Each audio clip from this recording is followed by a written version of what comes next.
In-depth journalism in the Memphis community, the Daily Memphian is of Memphis, not just in Memphis, and seeks to tell the stories of this city. TheDailyMemphian.com. Truth in place.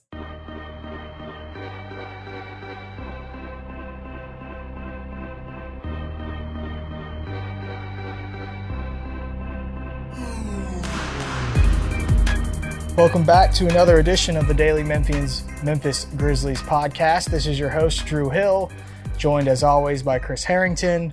We're back from a little break. It was a nice break. Little break, a more elaborate break for some than others. We both did some traveling. My traveling was less glamorous. I was in a car going to Minnesota. You were doing more interesting stuff. Yeah. Got married, went to Europe, came back.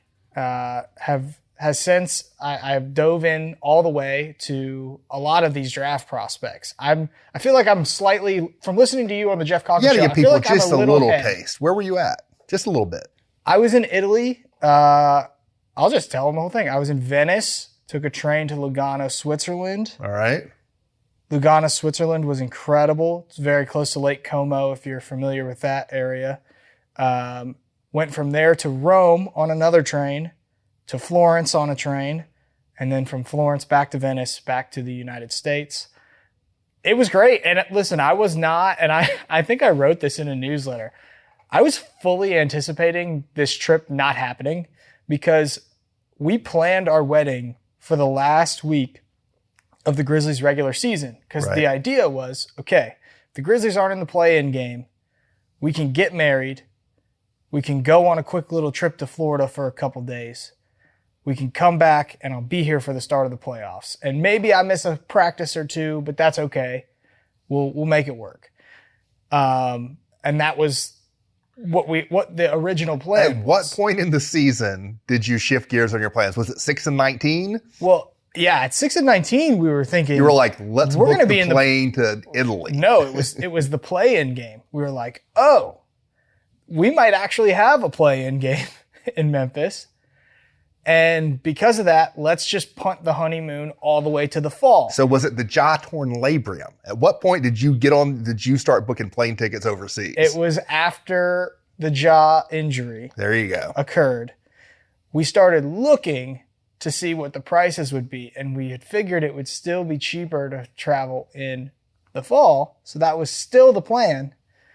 But for whatever reason, the flights just plummeted like right around that time of year for April. And so we booked our flights to Italy just like a couple of months out. And they were very cheap. I mean, I don't mind to say, like we flew on Delta. It was like $500 round trip for a single person to Italy. Oh, wow. It was so affordable on Delta. And so we just did it, man. And it was great. It was a wonderful trip. We had a great time. The wedding was awesome. Thanks to everybody that said nice things on Twitter. Or X or whatever you want to call it now. It was great. It was everything that we had hoped it would be. The Grizzlies did not interrupt it. We picked probably the best season amid this era of Grizzlies basketball to get married. Yeah. It just worked out that way. So it was great. And then, of course, you've got stuff going on too, man. Very close to moving to Minnesota. I think you've shared that on social media too. 3 weeks from today will be the final load in to our house in St. Paul, Minnesota. 3 weeks from today will be it'll be a multi-day process of finally moving up there. But the actual final, like people are coming to unload all of the stuff from the pods and take them into our house 3 weeks from today. So we're headed there. And I'm sure people are now curious what the future plans is for you at the Daily Memphian. So do you want to give them a little taste? It's the kind of thing where, so when this first popped up, our colleague Jeff Calkins asked me, not on air, I think it was off air. He asked me if I was going to make an announcement. And then my reaction was, what are you talking about? I'm not the mayor. Or what are you, I'm going to hold a press conference to say I'm moving somewhere? I mean, I just didn't really, but it's this thing where but I haven't kept it a secret, like whatever. I've been talking about it whenever it comes up or whatever ever since. But it's this thing where to the degree that people care, it's like a slow trickle. And so I'll run into people and like they know everything about my situation because they've heard me talk about it on the pod or on radio, whatever. Then I'll run into people and they're like, wait a minute, you're doing what? So it's this sort of slow trickle thing. And so the short version is my wife got a job in St. Paul, Minnesota. She started many months ago. I've been here with my son to get him through the school year. We are moving up there. our household is moving up there. But the plan is for me to be a full-time daily Memphian while being a part-time Memphian. All of my family is in Memphis or in Arkansas. And so I have deep roots here, somewhere to stay, reason to be here even beyond work. And at this point, we have one kid in the house. He's going to be in high school, and we have all my wife's family's in the Twin Cities. So I think it's going to be an easy back and forth and the basketball season, half the games are on the road anyway, right? And a lot of what I end up writing, I do some game columns, and I'll plan to still do lots of those when I can. But like the weekly in-between game stuff I do is not predicated on needing to be in the locker room as much. It's more analysis kind of stuff, more feature kind of stuff, franchise history kind of stuff I do from time to time. All of that I can do wherever I have my laptop, as long as I can see the games and I have a telephone. And so I don't think the Grizzlies stuff, you and I are going to have to make some adjustments, particularly on the podcast. But I don't think it's going to be all that different than it's been, really. It's really the rest of my job here that is not part of this podcast that is more of a challenge than the Grizzlies stuff. Yeah. I think the podcast will be fine. We're just going to have to do it separately. Well, this is, I'm going to be here a lot during the basketball season. So it'll be more of a mix of in-person and remote. And then, we'll see. Hopefully the Grizzlies will be really good next season. And maybe we can add some bonus pods, some that I do with other guests, maybe some you do with other guests. I think we can incorporate some of that into the mix too. So anyway, now you're caught up on the lives of Hill and Chris Herrington. We do have Grizzlies stuff going on at the moment. The NBA draft lottery is this weekend. Before we get to that though, one other note that I wrote about earlier this week, you talked about watching games. You may want to think about having some plans going into next season, depending on what happens if you are an Xfinity customer. Yes. Xfinity is unable to reach an agreement at the moment with Diamond Sports Group, which owns Bally Sports.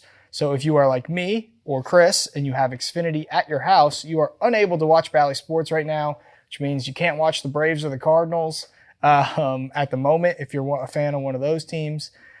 There are options for you to go watch games like this, but this is kind of what we've been preparing for, right? So, as the Grizzlies. People may remember there was news a few months ago about Amazon cutting a deal with Diamond Sports to host the Bally stuff on Amazon. So the only issue, let's just assume that all that goes through. The only issue there is that the Grizzlies, when the NBA cut a deal with Diamond Sports as part of the bankruptcy, part of the deal was to sever contracts beyond last season. And so those contracts have to be renegotiated. And so just because Amazon cuts a deal with Diamond doesn't necessarily mean the Grizzlies will be part of that, because the Grizzlies have to renegotiate their own deal with Diamond. I think it's likely that's what's going to happen, and it'll be on Amazon. But that is not a done deal as far as I know at this point. Separately from that, the NBA is working on a deal a national with Amazon broadcast Video. package, yeah. But it's supposed to bring lots of regular season games to Amazon Prime, as well as potentially playoff games or even conference finals games is what the rumor seems to be at the moment. So we say all that. It's all moving targets everywhere. Yeah, there's no way to nail this down at the moment, but it seems likely that you're going to want to have Amazon Prime if you are an NBA fan. Let me ask you, since we're not sponsored by Diamond Sports or Bally Sports, we can speak freely on this subject.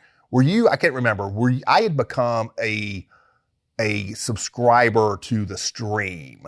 When I did it briefly and I gave up on it, just like you. I think you did the same thing. No, I know I kept it, but what I did do is I remembered to pause my subscription once the season ended. I was a few weeks late.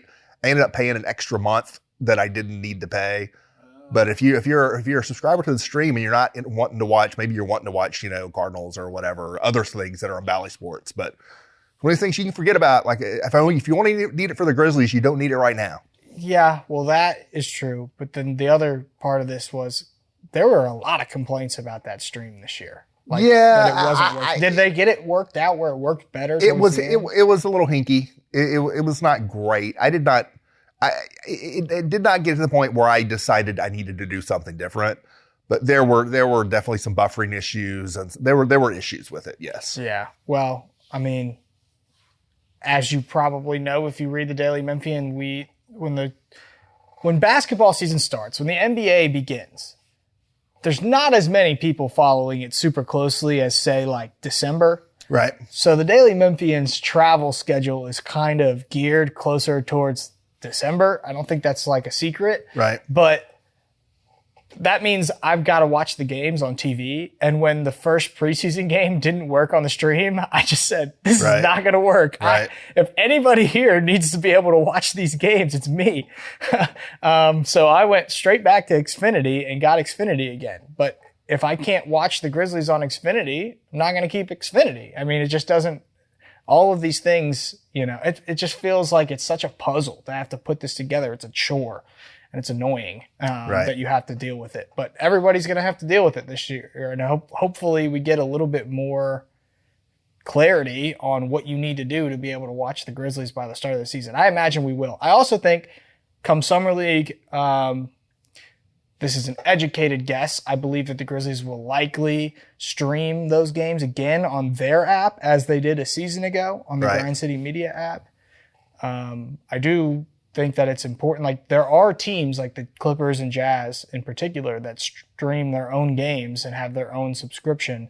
And I do think that's something that most NBA teams are definitely capable of doing. I'm just not sure. I wrote about this a little bit last year. I don't think the Grizzlies are eager to go that route. I don't think it is unlikely that route will be the most financially beneficial route for the Grizzlies for various reasons. But that capability as a backstop, if they need to, they can. Right. Yeah. It wouldn't hurt to have some practice. Right. In doing so. Anyway, we're done with the TV stuff now. On to the NBA draft lottery, which takes place at 2:00 on a Sunday. Very kind of an weird. odd time. At least different. Yeah. Gives me a weekend to be in Chicago, though. Yeah. I guess that's kind of nice. The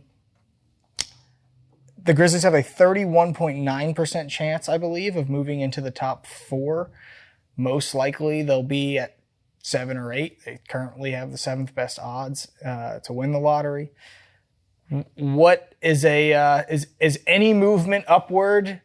How much does this matter? I guess this is what I was thinking about as I was writing my most recent piece that I wrote that came out yesterday. Was I'm not 100% certain that whoever is number 1 on their draft board, given the way that this draft is shaken out, they're going to have to move up to get, because there's so many differences. It feels like differences of opinions on these players, because there's no clear top 2, top 3, top 1 even. It's the most open lottery, or it feels like the most open lottery, open top 10 we've had in, at least a decade. That said, so getting the number 1 pick in this draft, something the Grizzlies have never done, by the way. Grizzlies have never had the number 1 pick. They've had the number 2 pick. Stromos Whip was the number 2. John Morant was the number 2. Sheem Thabit was the number 2. They've never had the number 1 pick ever in franchise history. But this is not necessarily, you'll take it. You'll be happy to get it. But getting the number 1 pick in this draft will not be as meaningful as getting the number 2 pick in the draft that they got John Morant in. I don't just mean in retrospect, because who knows, but in the moment, it just won't mean as much because of this draft. That said, you want to get as high as you can, because that opens more options. You say, maybe the guy they like best is there at 7. Well, the guy you like best is there at 1, right? Right. And so the higher you get, the better it is. They'll be very happy to get as high as possible, but it doesn't feel like the stakes are as great as typically they would be in a lottery for a Grizzlies team in the lottery. I can't think of another year where they've been in the lottery and the movement seems less important, or less essential, I should say, than it does this year. Yeah, I agree. But I do wonder if moving up does affect the draft strategy a bit, because some of the top players or projected top players, both Alex Sarr as well as Zachary Richelet, I think you nailed that one. Your time in Europe really worked out for you there? Yeah, well, I had 10 hours. 10 hours I spent, not the full 10 hours. Practicing Richelet. No, but watching highlights of these dudes on the way back from Italy. So that was when I got a lot of my scouting done. I had all the YouTube videos downloaded to my phone. I got to say, it's been harder for me to scout driving from here to Minnesota. That's not a great. I got lots of free time. I listen to some podcasts, but I can't be watching any videos. But those two players are young players where age is a major plus. They're also not NBA ready players, you feel like, when they get here.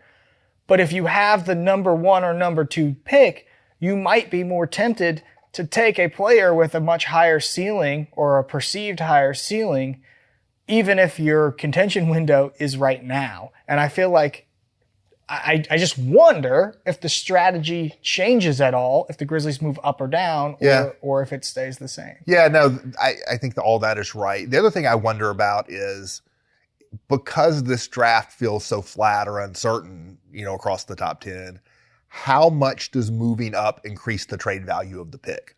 Normally you'd be like, now if you get 1, 2, 3 pick, not only are you in position to get a much better player, but your pick is that much more valuable if you're interested in trading it. How true is that? How much more trade value does the number 3 pick have in this draft relative to the number 7 or 8? I mean, it definitely has more because it's a higher pick, but I don't know if it's substantially more, I named 4 guys in my piece yesterday. Well, before we get and I got to say, if I had approached it the same way, those are the same 4 guys I would have you think done so? As well. Yeah. Right now. I may change my mind in the next 6 weeks, but right now, I had 3. The same 4. Initially, I had 3. And I changed it to go to 4 to add Castle. The 4 are, for people who haven't read, yes. And you should read, by the way. You should read. We encourage you to read, not just listen. Yep. Sar, who they obviously would have to move up to get, but is a clear, you should absolutely be interested. Everyone he's not a universal number 1, but he's a universal top 2 or 3. I don't think you're getting him at 7. Right. Yeah. And Reed Castle and Reed Shepherd. Stephon Castle and Reed Shepherd. There's certain things that popped out to me as I was kind of trying to identify who I thought Memphis might be interested in. And we had talked about this in the past, I know, on a podcast, because we had wondered, do the Grizzlies have a type?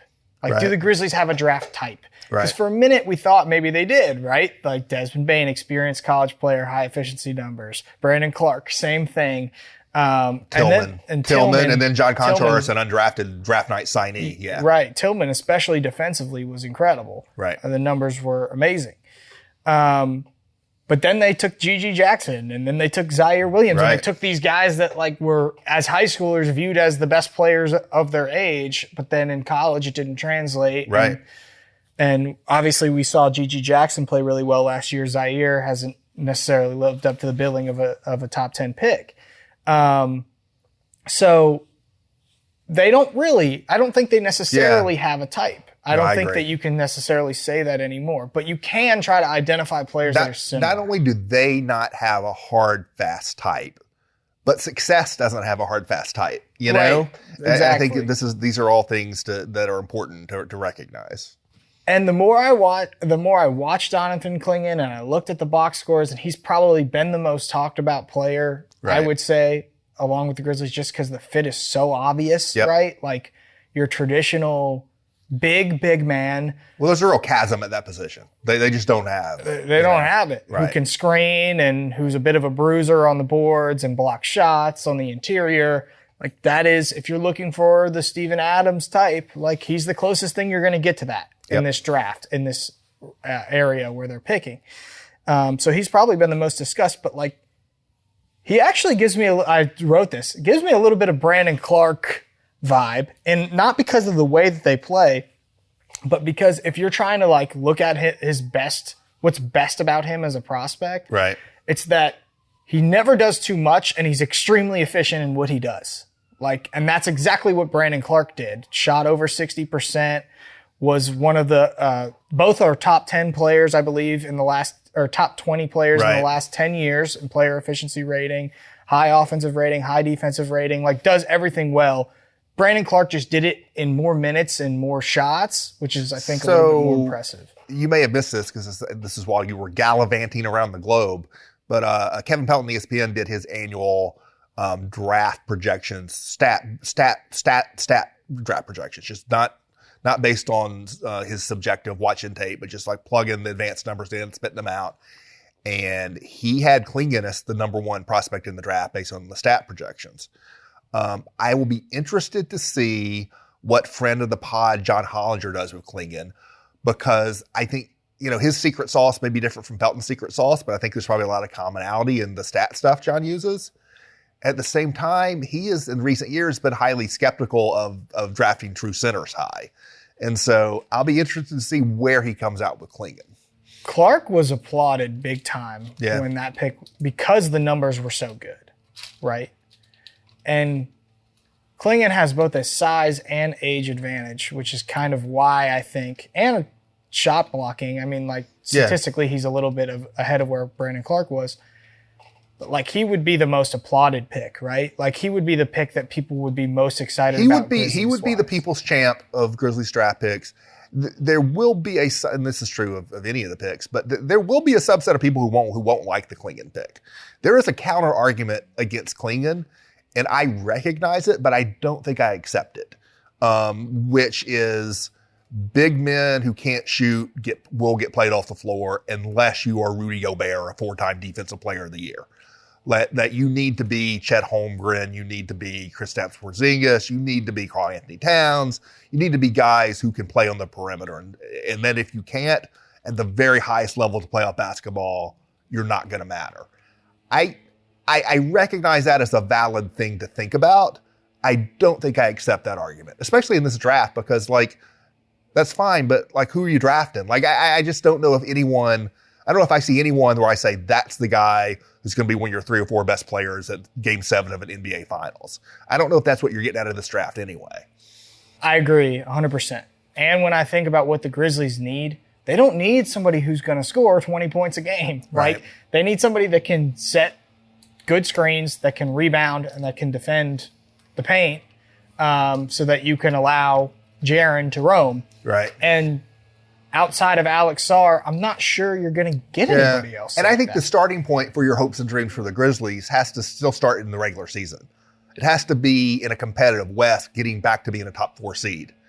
And I think having a center who can play that role is really, really going to help you get back to that level.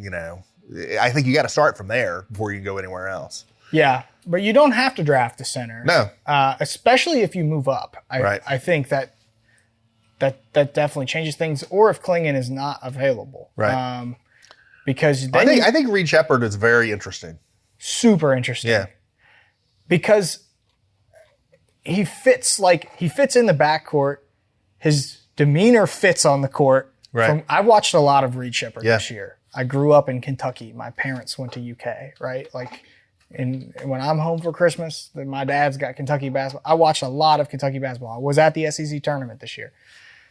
And you just can't teach I said moxie. That's the word I used to describe it. But he's just feel for the game. In control, clutch, the heart rate never goes up. The panic button is never pressed. He's always in control. He shoots it really well from the perimeter. Yeah. And defensively, he's undersized, but he's disruptive. I think he does everything the Grizzlies would want for a backcourt when player. you watch some of the playoff basketball that's going on right now, and watch the games that get super competitive. If you watch that Knicks Sixers series, if you watch the last game of that Knicks Sixers series, you could feel the tension in every single possession. And at some level, when you start to think about, okay, who can play at the highest levels of playoff basketball? You can talk about the skill set stuff, right? Can you be a big who can't do this, right? I think that's a valid thing. But at some level, it becomes, what is your level of feel for the game and competitiveness, and what is the level in which you won't get drowned in the moment? You can meet just when it's a total frenzy basketball game. Do you have the kind of combination of feel and competitiveness that you can play in that environment? You look at someone like Josh Hart for the Knicks, right? He's like a 6'4" dude playing power forward or whatever, but he's up for the moment, right? And Shepherd seems, and you don't know, he's played 1 year of college basketball, but he seems like the kind of guy who's not going to wilt, that he can play in that environment because of his feel for the game and competitiveness. And he seems like at some level, the skill set position stuff almost matters less than your ability to thrive in that chaos, right? Look, and you can't blame anyone for taking a John Calipari Kentucky guard because they all, like Casey Wallace was making big plays for the Thunder. Like, that's a guy nobody remembers. They've all, for the most part, like a large percentage of them have hit in the NBA. And so when I look at some of these wings, I'm still trying to get a handle on all this jumble of wings that are sort of in that lottery area. And they all seem like, well, maybe, like you can see some. With Shepherd, I just feel like he can play. I feel comfortable that he can play at a high level of basketball you can't be certain about any of these guys, but I just feel comfortable that like he can throw him out there in the heat of these games and he's going to be able to play. And I had no idea about Ricochet and Modest Bazelis and Cody Williams and some of these guys in the same way, you know? Let's go through the other two quickly because we there's a lot more draft stuff to talk about in the next month. Yeah, we'll come up with actual lists. This isn't a list of my favorite prospects. This is a list of players I think. I'm not there yet. If I'm looking at what the Grizzlies have done in the past, and I'm trying to predict who they might be interested in, that was this list, not my favorate players list. Right. We'll do that another day. My opinions are still subject to change, by the way. Yeah, same here. But real quickly on the other two, Sarr he feels like he's a top 3 draft pick because he's like, I compared him to Wemby and Chet, and I know he's not as good as either of those guys. He's not as big as either of those guys. Well, Wemby's a different sphere of human. He's not as good as a prospect as those guys were. Yeah. But he is really tall. He blocks a lot of shots. He can dribble. He can play like a wing, but is the size of a center. And I think that those are just extremely valuable players in the NBA at this point. Yes. So if you got a chance to get one of those, you just do it. A versatile defender who's 7 foot tall. Like you can't, you want those guys, you know? No, you can't have two. They got one in Jaren, but like, so what? Like get another one, you know? That's how I feel. And I don't care if he's a project too, because you don't know what the ceiling is on him. He probably has the highest ceiling of any player in this draft. And if you don't know when you'll get another top 3 pick, that's right. if you end up in that situation. That's right. I think if you got the chance to take him, you just do it. And then lastly, Castle. Castle's just interesting. Like the offense hasn't really come around, but he played on a team where he really didn't have to shoot. So there's maybe the offense will be a little bit better. What I've seen about Shepherd, he just seems to have the combination of feel and competitive to just play in like those tight, tense environments. Castle sort of feels that way too. The shooting you don't know about, but in terms of just ability to process the game and play in that environment, I feel like he has that. You watch UConn's tournament run, you can see how just disruptive he is. Yeah. Like he dominated those games as a perimeter defender. And that's a big plus, and you want guys like that. And he's 6'6", and he plays guard, and he rebounds pretty well for his position too. And you need rebounding from all over. He's like Dylan Brooks without the crazy, right? a little bit. That sounds good, you know. Because he's a freshman that was a top 10 recruit, and we know that they like these guys that are viewed as the best players of their age. He was once a top 10 recruit, and went to a team and played a role and didn't complain about it and helped them win a national championship. That impresses me too. Yeah. And I think that's going to impress NBA teams, and I think the Grizzlies search for players like that. Wouldn't be surprised if they were interested in him. So I had 2 UConn guys on the list, but UConn was awesome. So, okay, let's move on. Well, first we should mention Elliot Perry's not going to represent the team. Elliot's brought good luck to the Grizzlies. Sure. His mother passed away, sadly. It is Mother's Day, the day of the lottery this year. So it is going to be Tayshaun Prince. It'd be interesting to hear from Tayshaun Prince. We don't hear from Tayshaun Prince often. He is not. No, they don't speak in a lot of different voices publicly for the Grizzlies. I'm having a hard time remembering when Tayshaun has spoken publicly as a front office person. Are you aware of like the impact that he has as a front office member? I say this because sometimes you hear like, oh yeah, he has a big say in scouting. It was interesting. It's interesting. Decision-making. They tend to try to keep all that internal. The one time with Tayshaun that they've sort of let stuff slip out, and it's sort of I don't think this is a big deal, but just it sort of backfired a little bit, maybe for Tayshaun's standpoint, because it was Zaire Williams. That was the one where they drafted Zaire. They sort of let it out that, Tayshaun, really had a lot to do with this, and, that Tayshaun had a lot of influence on this decision, and like that didn't work out. But like, no matter every front office person everywhere in the league is like vouch for guys who haven't worked out. Like it doesn't really matter. But it's sort of funny that that's the one time on the front end where they like really pushed a lot of credit his way, but then it hasn't sort of panned out. But I mean, my sense is that there's sort of three like chief lieutenant types basically that work with Zach Kleiman, and that's Tayshaun Prince is one, and Rich Cho is one, and Chris Macris is the other. And like, you know, Tayshaun Prince is like the primary like sort of player evaluation, like, you know, internal NBA kind of guy. And Rich Cho's like, you know, your analytics, you know, research guy. And Chris Macris is sort of your like, you know, scouting, you know, player personnel, scouting over the scouting department kind of guy. And that's a pretty normal kind of structure to have like top people in those three different areas sort of working with your main guy. Yeah. That's my sense. We'll see what happens there. All right, let's talk playoffs real quick, Mr. Minnesota. Your Minnesota Timberwolves I'm going to be there in time for the championship parade, I think. Are just taking it to the Denver Nuggets. One of my college friends sent a photo. We have a text thread of some of my college buddies, and they sent a photo of a house. They got it off Facebook or whatever. But it's a house in the neighborhood I'm moving to. And on the side of the house, they'd put a big letters they'd strung across the side of the house that just said, Nas Reed. He has become an absolute fan favorite there. They love Wolves fever, man. Anthony Edwards is the man. He's incredible. Amazing. He's probably going to be the best player in the NBA. He certainly has a chance. I mean, you know.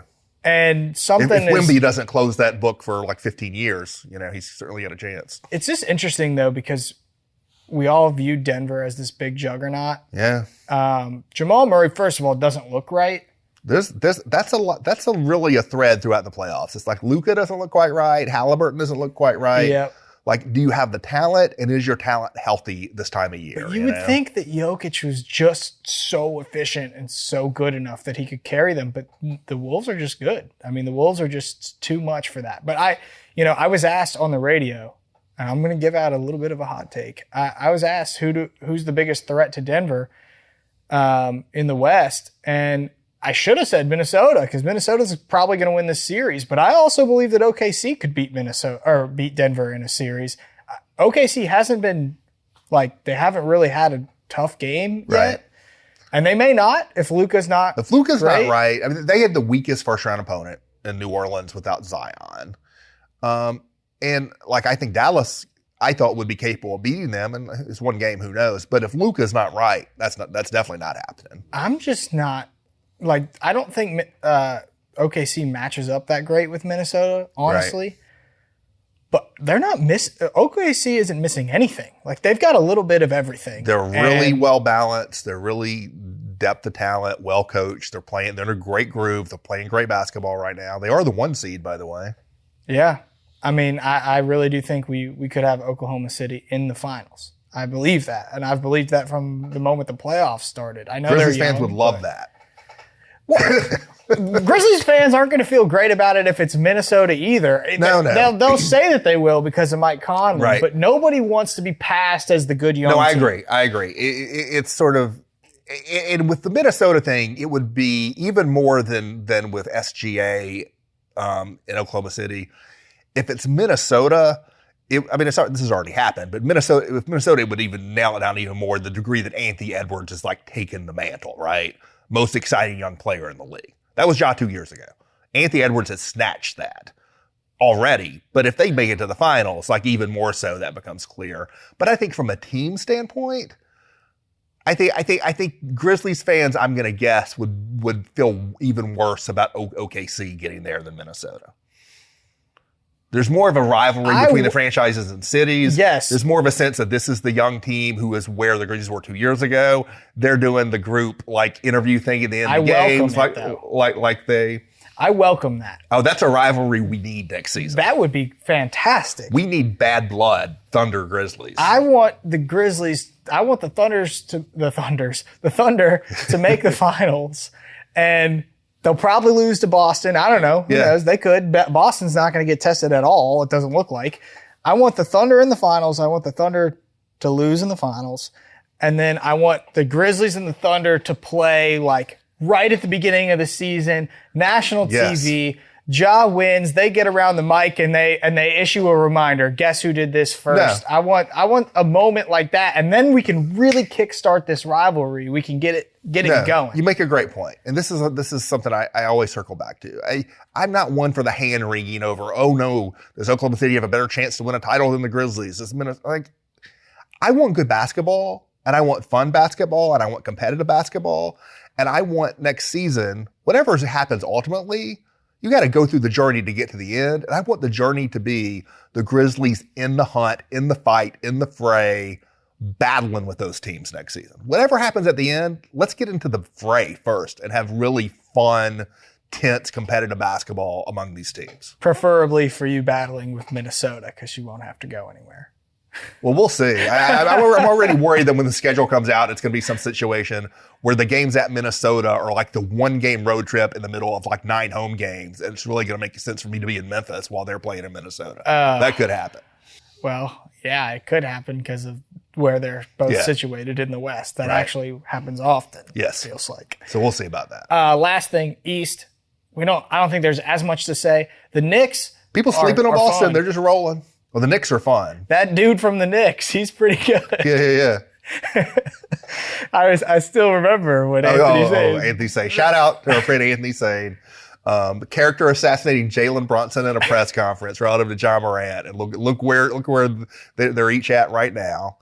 The thing about the Knicks is that, it feels like they're in a roll, they're in this rhythm, they're all connected, they're playing this great basketball. They're like barely winning all of these games. You know? They're winning them, though. I don't know if I should hate or love New York fans. Yeah, it's good point. It's been a long time. You know? It's been a long time. I kind of love how crazy they are. Right. And I respect it. But it's also so crazy that if my team were playing against them, I would hate them. Right. So I don't know if I should hate or love it. And I'm kind of loving it. And I would love for New York to push Boston in a series. I think that would be awesome. I think the atmosphere, the feel of that team, and the feel of the fans around the team, all the vibes of that, I think is very good for the NBA right now. It was also very disappointing that the Pacers didn't get that game 1 because I thought sneakily that was going to be a great series. Right. But I don't know, man. Now that they didn't get game 1. It really feels like one they got away. Yeah. But you can flip it around and say, we should have won this game. If you watch that game, I'm sure they feel this way. And if they do, they're correct to feel that way. We're like the 7 or whatever seed we are. They're the 2. We're just as good as them. If you look at just pure talent, team to team, there's not much difference there. You know, if Halliburton can get healthy and get back to being himself. Knicks have the best player on the floor. They have the best player, but if you were redrafting, set aside what's been happening lately, but let's say the season you're starting over next season, you get players for only next season. It's a 1-year draft. You're drafting players from those teams. Brunson's probably maybe the number 1 pick, but the next 2 are probably Pacers players, Siakam and Halliburton. Yeah. And then is it possible Miles Turner? You know, the top level, the high-end talent is just as good for the Pacers as the Knicks. We didn't get a chance to talk about the first-round series, but, to me, it's just weird to see that the Knicks do this almost every game at this point. If you were trying to figure out a way for the Knicks to get to the finals and you would say, oh, they need to go grab all these offensive rebounds. And you'd hit say, clutch they're not going shots to do and that. squeak out a 3-point win. Yeah. That's not dependable. They can't do that. But they're literally just doing it every game. So I don't know how else to think about it. I believe that they're going to grab all those offensive rebounds in game 2. Why would I not? They've done it every single game. It doesn't make sense that they're doing that, but they just continue to do it. But Brunson is great, and I never imagined that he was going to be as good as he is. And watching him in the playoffs so far has been so fun. It's been an enjoyable playoffs so far. It's been good. Everything besides this Cleveland and Boston series, which I'm sure is going to be terrible. Yeah, Cleveland. They're there. They're in the second round, but it hasn't been great the way they've gotten there. I'm disappointed in that team. All right, well, that's going to do it for us. On this pod, we will probably be back next week when we have a Memphis Grizzlies draft pick. We'll know where they're picking. We can get into start getting into stuff. Yeah. And it'll be TBD to where that podcast happens. But we've moved out. We have moved on from. We're no longer Crosstown. If you're wondering, where are the sounds of I don't know what sounds we had. We had a string cord, leaf blowers. I thought you meant here. Oh, no. String quartets. We had the guys rolling, the janitorial staff rolling the big rolling buckets. Kid on a scooter. That was the best one. Dogs barking. Turned out my dogs. I didn't know that at the time, but it was my wife with our dogs on the other side of the wall. Yeah, so not quite as much diegetic. I'm gonna throw an old film studies term at you. Not quite as much sort of diegetic sound going on. Well, it's great to be back in the silence when I can actually focus and get my takes out, because I think by the end of it I was very distracted. But we're locked in now. We're locked in. We got the playoffs rolling. We've got the lottery this weekend. Hopefully we come back and we're talking about the Grizzlies with the number 1 pick. That would be very exciting for all involved. But until then, for Drew and for Chris, we're out of here.